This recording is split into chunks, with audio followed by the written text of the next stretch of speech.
نے میرے نبی کو کیسا بنایا؟ ایک بدو عورت ہے، ان پڑھ عورت ہے، ام معبد الخزاعیہ، وہ میرے نبی کا حلیہ بتاتی ہے۔ آپ کو ترجمہ کر کے سناؤں گا، لیکن آپ الفاظ کا ردم اور الفاظ میں میوزک وہ آپ سب محسوس کریں گے۔ وہ بدو عورت کہتی ہے رأیت رجلا ظاہر الوضاء ابلج الوجه حسن الخلق لم تعبه ثجلة ولم تزر به سعلة وصيم قصيم في عينيه دعج في أشفاره وطف في صوته سحل في لحيته كثافة في عنقه سطع وصيم قصيم أكحل أحور أزج أقرن إن تكلم علاه البهاء وإن سكت فعلاه الوقار وكأن منطقه خرزات نظم ينحدرن۔ اللہ، پتہ چلا کہ الفاظ کا ردم، وہ کوئی بولو تو صحیح، کیا ردم ہے۔ اب ترجمہ سنو۔ وہ کہتی ہے اپنے خامد کو کہ ابو معبد، ایک شخص آیا تھا، مجھے یوں لگا جیسے 14ویں کا چاند کپڑے پہن کے زمین پہ اتر آیا ہو۔ سبحان اللہ، کیا انتہائی خوبصورت، انتہائی حسین و جمیل، پیٹ نکلوا نہیں کہ بدصورت ہو جائے۔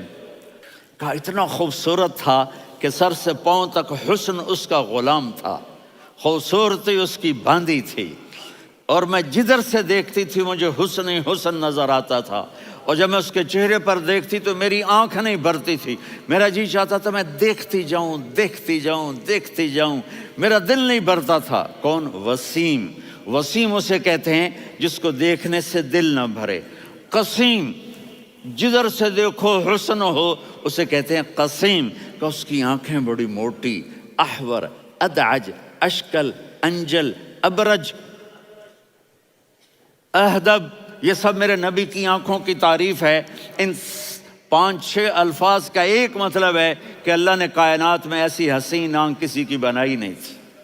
حسن و جمال آنکھوں میں، اور پلکیں بڑی لمبی، یہ عورتیں یہاں نکلی لگا لیتی ہیں نا لمبا کرنے کے لیے، تو میرے نبی کے قدرتی یہ بال لمبے تھے حسن کو بڑھانے کے لیے، داڑھی بڑی خوبصورت تھی، زبان میں، آواز میں جادو تھا، آواز میں کشش تھی، آواز میں ایک ایسا دل کھنچتا تھا، گردن لمبی تھی، سر سے پاؤں تک حسن و جمال تھا، جب وہ بولتے تھے نور چھا جاتا تھا، جب وہ خاموش ہوتے تھے وقار چھا جاتا تھا، اور سوا البطن والصدر، سینہ اور پیٹ برابر، سبط القصب، سیدھا قد تھا، سیدھا قد، بالکل سیدھا قد، عریض المنکبین، چھاتی چوڑی تھی، طویل الزندین، بازو لمبے تھے، رحب الراحہ، یہ ہتھیلی بڑی چوڑی تھی، چوڑی ہتھیلی سخاوت کی نشانی ہوتی ہے۔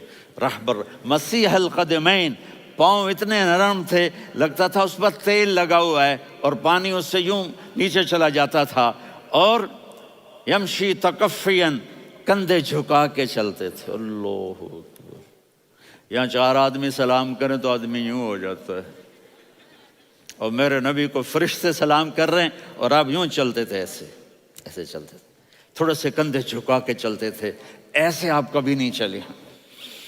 جو دیکھنے میں ایسا حسین ہو اس سے پیار کیوں نہ کیا جائے؟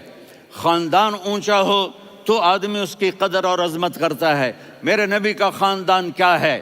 میرے نبی نے فرمایا اللہ نے آدم کی ساری اولاد سے عرب کو چنا، عرب کی ساری اولاد سے مضر کو چنا، مضر کی ساری اولاد سے قریش کو چنا، قریش کی ساری اولاد سے ہاشم کو چنا، اور ہاشم کی ساری اولاد سے اللہ نے مجھے چنا۔